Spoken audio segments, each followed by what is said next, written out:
Science is not an exact science.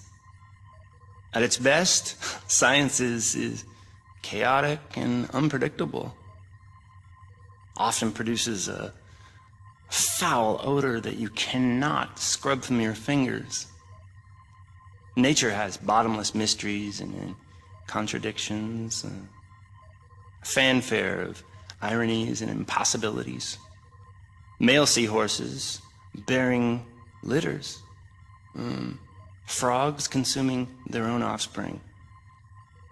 Entire population infused with its planet's lifeblood. I've observed these things with my own eyes. I've carved the verities of truth from them with my bare hands.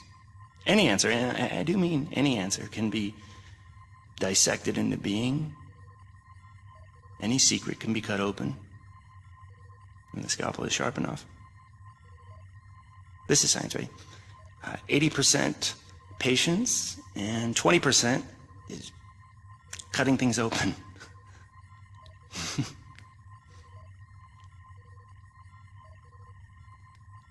Until next time, Mother.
NEVEC survival tip number 4. Always keep your socks dry while working in extreme frigid conditions.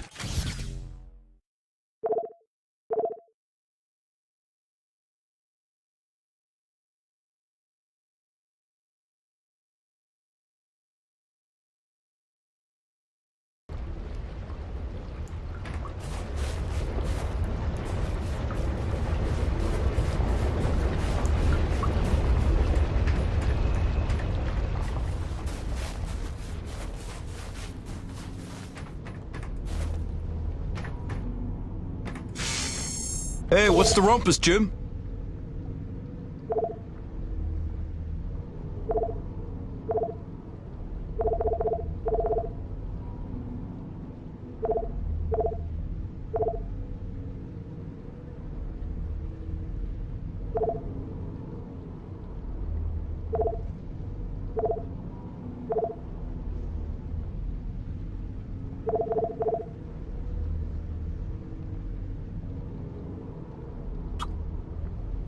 You can never carry enough grenades if you ask me.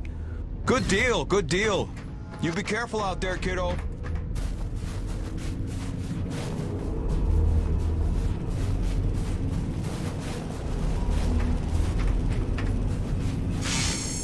Sweet! Let's do this thing!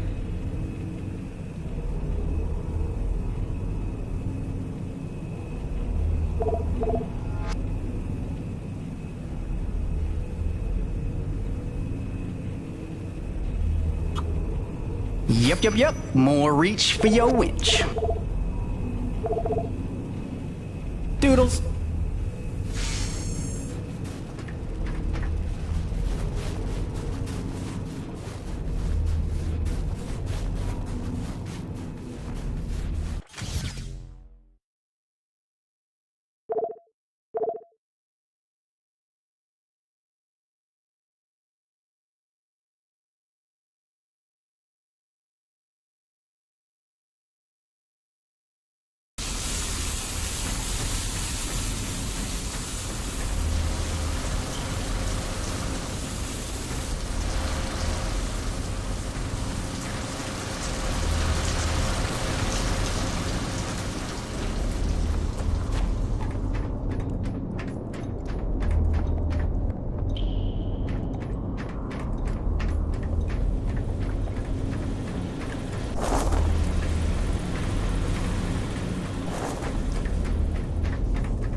Hey, boss.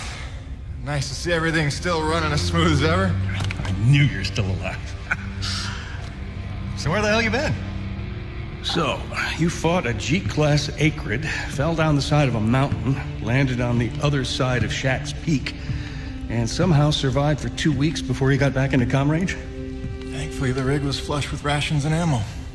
Lucky timing, I guess. I don't know if you've got a good luck charm or you are one. Funny how often luck feels just like getting my ass kicked.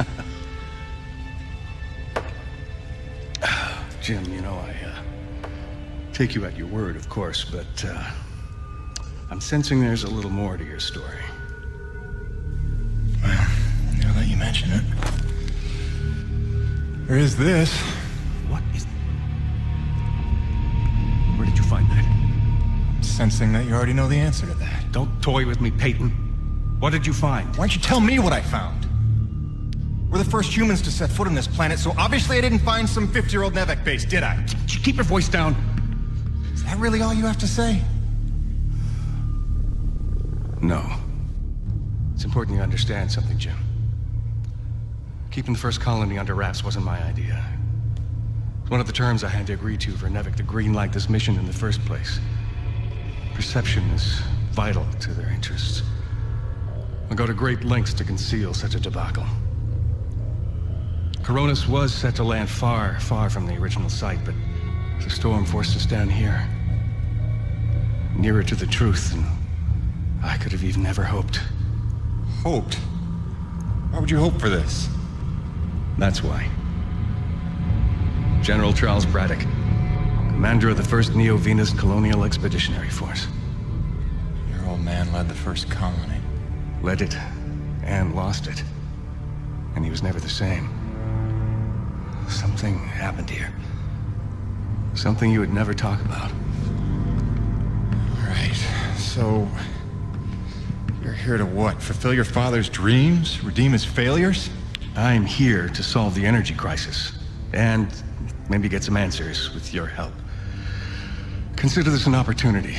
A standing contract for further investigation. Not for Coronis, but for me personally. And I'll pay a premium for your ongoing discretion.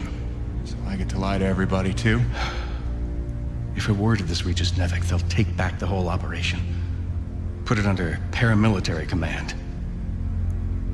I hate lying to the men, Jim, but it's for their own good. Trust me. I'll see what I can see.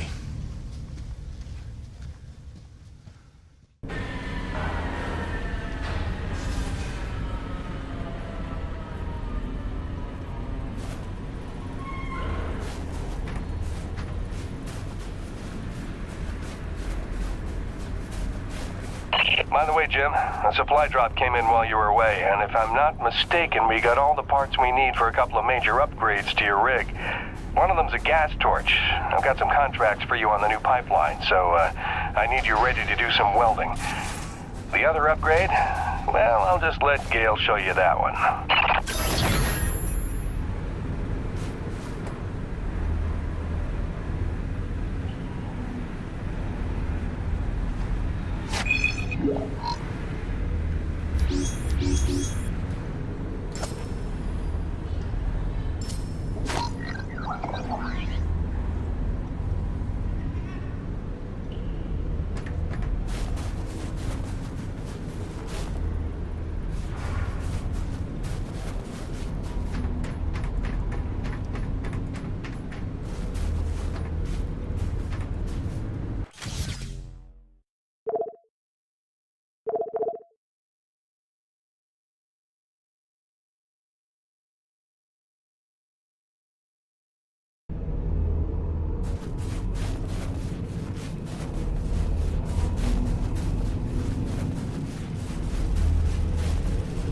Man alive! Jim, I'm glad you're back. It was a long couple of weeks. Of course I told him you'd make it. Never a doubt in my mind. Oh, won't Braddock be happy? His favorite back from the dead. LaRoche is happy to see you too. Hey, major upgrade time for you. Parts came in for an acetylene torch. Sexy, right? I can slap that together in no time. But the other upgrade, it's gonna take significant surgery, but you're gonna love it. Consider it a little welcome home gift from Braddock and yours truly. Your chassis is a Dynasty 2 swing arm. Platform compatible. All the access holes line up and everything if we want to fully convert. You game? I trust you, Gale. And if you hurt her, I'll cut your arms off. Sweet!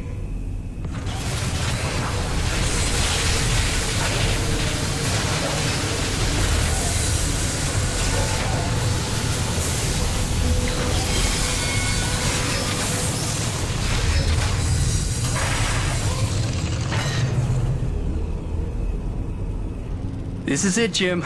My masterpiece. Your rig can now transform into a drilling platform. The suspension might feel a little tighter, and sorry about that, but you're gonna lose your mind when you see what your rig can do now.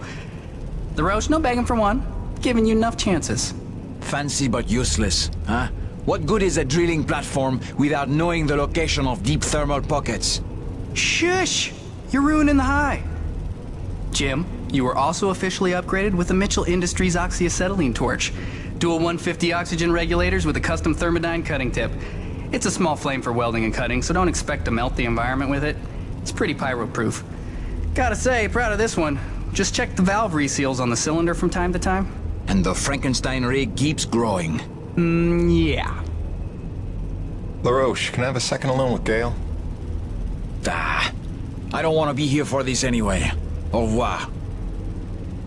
Listen, Gale, can you look at getting a replacement for this purifier? Dude, this is like 50 years old. I don't think a modern-day replacement would work with wherever this came from. But I can look at repairing it for you.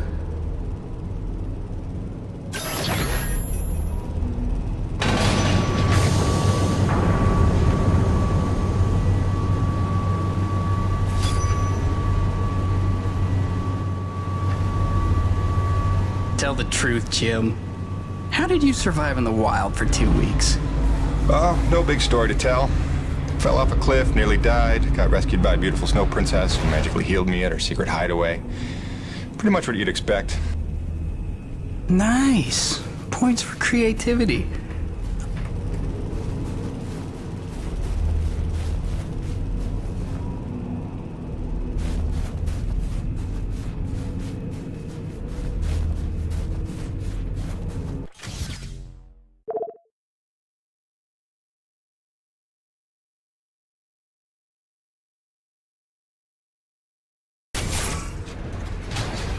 Now that your rig's upgraded, test it out on a deep core T-energy reservoir in the North Plains. Braddock out. Guys, we have a scheduled dismantling of the Coronis ship aft engine panel for hoisting up to Delta Station for expansion later this week.